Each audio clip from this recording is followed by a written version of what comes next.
Today we're going to take a look at the ETSYE HA05 USB dongle DAC. Full disclaimer, this guy was sent to me by ETSYE for review, and in no way have they shaped or formed my opinion of this device. All of my opinions are my own.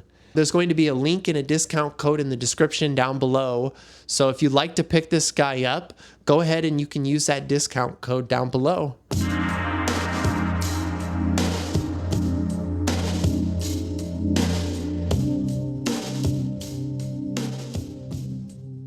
So to start off this review, I'll talk about its build quality. So this guy is an all aluminum chassis. Doesn't feel too lightweight or too heavy. I think one of the first concerns that I have with a device like this is probably how are its ergonomics, or rather, how well does this fit into your device? Now, I don't have any major issues here with this device. Now, typically these guys are a little awkward or a little cumbersome, but that's just sort of par for the course. Probably one of the cooler features is that this guy does have a play pause as well as a volume rocker knob. In addition to that, you get a high gain and a low gain rocker switch. It comes with two headphone jacks. One is a 3.5 millimeter single ended and the other is a 4.4 millimeter balanced output. This guy is a dual CS43131 DAC chip and is rated for 32 bits at 384 kilohertz. And it will also do DSD 256. Now I should say that this guy is rated for 16 to 300 ohm headphones and will do 4.75 to 5.25 volts. I've not had any major issues powering any of my headphones, and for testing this guy out, I used my Sony MDR7506s, which are incredibly easy to drive headphones, as well as my Hi-Fi Sandaras, which are kind of notoriously known for being like I would say like a mid to easy to drive headphone. It's not the easiest to drive headphone, but it's also not the most difficult. For most of my testing purposes, I had this guy set to high gain, and that's really where I got the most amount of enjoyment out of it.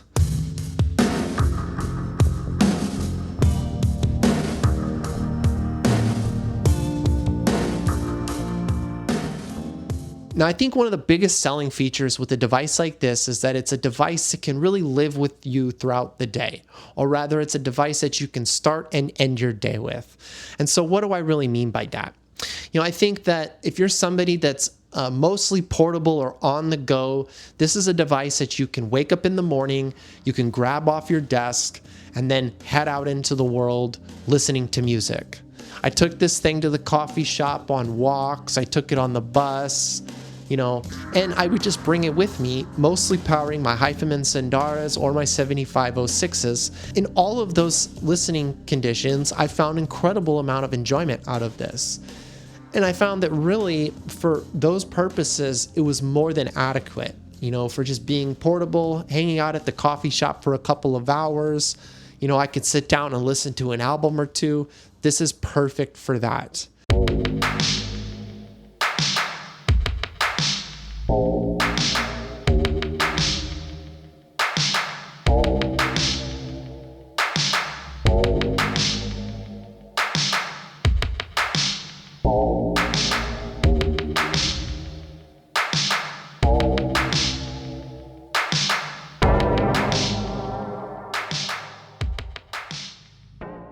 On your commute to work in the morning, you can then go to the office. And if you're like me and you work in an office with hot desks, that means you no longer have your own permanent desk.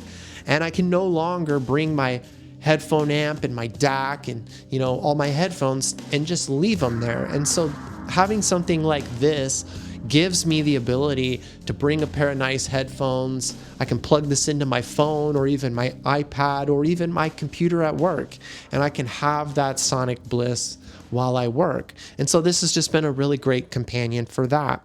If you're like me too and you have an older car and the Bluetooth no longer works, and so I've been looking for a device similar to this that would give me the function of playing music through an auxiliary input in my car. Because my car's old, but it's not so old. And at least when it came out, it had auxiliary inputs in it. So I've been using my phone paired with this and an auxiliary cable and been playing music through my car.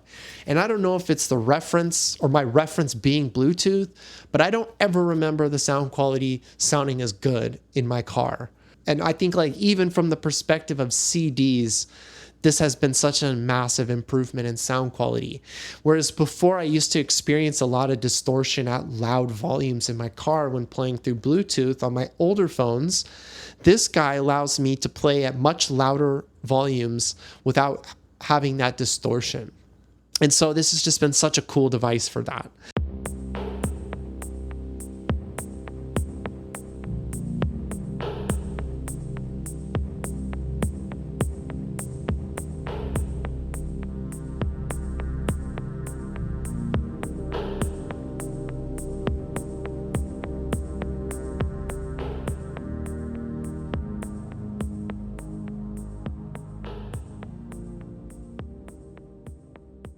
Now, after you've been out and about all day long listening to music on your headphones, whether it's in the coffee shop or at the office or even in your car, you can then come home and plug this into your hi-fi rack at home. For my listening tests, I really wanted to create a super minimal setup that was very low impact.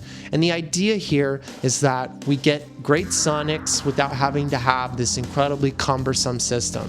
A device like this really fits the bill. So pairing this with the Fuzzy Audio GR70 and the Fuzzy Audio ZA3 amplifier, then powering a set of KEF LS50s, we get this super mean, lean system. Kind of taking this a step further, with the GR70, we get tone control. So if you're finding that there's not enough bass or there's not enough treble, we get a little bit more tweakability there. Now, I think that for me, at least in the hi-fi rack, is where I found the most amount of enjoyment out of this device. Or at least I think once I plugged this into my hi-fi rack and powered my speakers through it all, it really showed me the true potential of something like this. If I could go back in time to when I was in college, this is what I would use. I think I would go out there into the world and I would find a very affordable integrated amplifier, probably vintage, and then I would get something like the WIM Puck Streamer, and then I would run the puck into this and be set.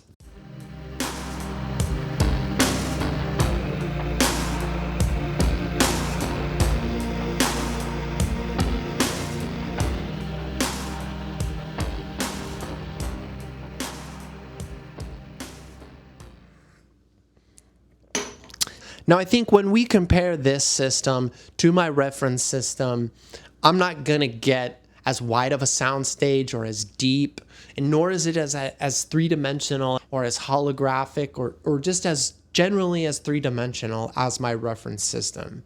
There's something incredibly special with my reference system that I'm not quite getting here. But one of the things that I'm really getting with this DAC is just incredible clarity in the vocals. And I think in a similar fashion to some of the other more affordable devices that I've reviewed on this channel, I think that this guy has it where it counts. And I think that is in the mid-range. With a device like this, we can't expect the best bass performance or the best treble performance. But for most music I think lives in the mid-range. And I think this is where devices like this excel at. They're just generally going to produce a great experience for the widest possible range of music. It's not going to create the 10 out of 10 experience, but it will make every experience an 8 out of 10. And I think there has to be said something about a device like this, because I think devices like this remind us why we are in this hobby to begin with. They remind us that the most important thing is just enjoyment of music. And oftentimes, I think when we dig into higher priced components, we find that those devices might be really great at certain things, but maybe not the best all-arounder.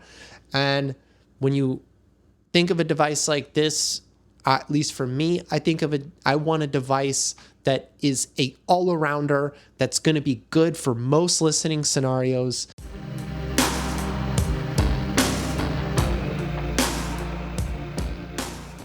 And really, I think this guy fits the bill. And so my conclusions of this guy are that this is a really great device for somebody just starting off, possibly for somebody who wants to have a more portable focus system, possibly even somebody that moves around a whole bunch between 2 different locations.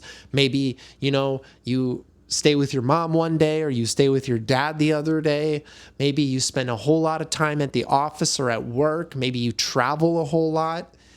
And, you want something that's portable and something that's a whole lot better than Bluetooth headphones, because I think this guy is a lot better than my Bluetooth headphones. So that's it, guys. That's my review of the ETSYE HA05. So thanks, guys. This has been Nick from Nick's Listening Space. If you like this review, please leave a comment down below. If there's any other dongle DACs that you think I should take a look at, please let me know. And yeah, please give me a thumbs up and hit that bell notification. I'll see you next time, guys. Bye-bye.